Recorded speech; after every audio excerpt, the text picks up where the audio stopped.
So we went into Venezuela because we want to stop the flow of drugs. Okay? Now, let's be very clear. So this is a quote-unquote illegitimate president, but a convicted felon who still hasn't acknowledged he lost the 2020 election because his fragile little white ego's too soft, is going to fight for democracy in Venezuela. That's rich. In March of 2024, the president of Honduras, Hernandez, was found guilty on 3 counts. And I'm going to read you the counts. Cocaine importation conspiracy. Conspiring to import more than 400 tons of cocaine in the United States. 400 tons of cocaine he was importing into our country. Just think about that. 400 tons. You know how many lives that's going to ruin? Second count. Weapons possession.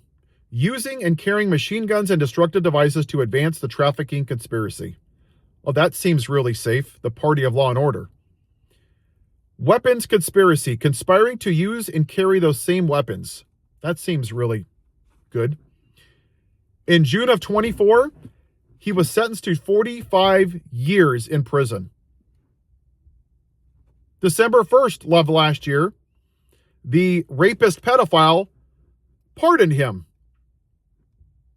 saying he was treated unfairly and was the victim of the Biden administration setup. The same guy that blames Biden for everything. Everything's fake news. Everything's Antifa. Everything's rigged. This same president pardoned 1,500 people that beat officers on January 6th. He's pardoned people that lied about the election that were found guilty.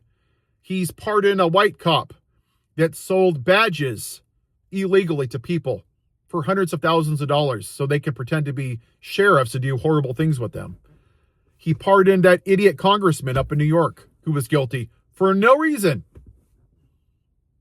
He pardoned Charles Kushner just because he was a family friend, and on and on and on. So this was never about the rule of law or drugs. This is imperialism. That's all this is. Cuba's going to be next, and then probably Greenland, and at some point it's going to be Canada. That's where we're headed as a country, and we're letting it happen because we don't want to go on a strike or we don't want to be uncomfortable. It was never about immigration. It was about white supremacy, right? So this guy brings in 400 tons of cocaine into our country with guns. He gets a pardon. But a person that's been here for 40 years, maybe they're undocumented, never committed a felony, never hurt anybody, pay their taxes, they're good people. They get zip tied, and if you're pregnant, you get drugged through the snow with one arm and you lose your pregnancy and you get thrown in the back of U-Hauls and you have Black Hawk helicopters coming down at 3 a.m. and taking you out of bed naked. But if you bring cocaine in here, you get a pardon because it's all fake news.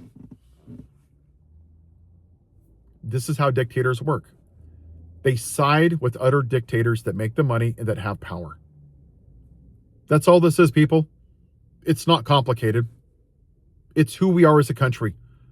When are we going to stop making excuses for who we are? This is who we are. And yeah, you voted for this because you knew he was a felon. You knew he was a rapist. You saw January 6th. You knew he called women ugly and fat. You knew he went into teenage girls' locker rooms. You saw the Hollywood Access tapes. You just didn't care. And you would rather have a president pardon a person bringing 400 tons of drugs into this country than vote for the black woman. You're what's wrong with this country. Have a white day.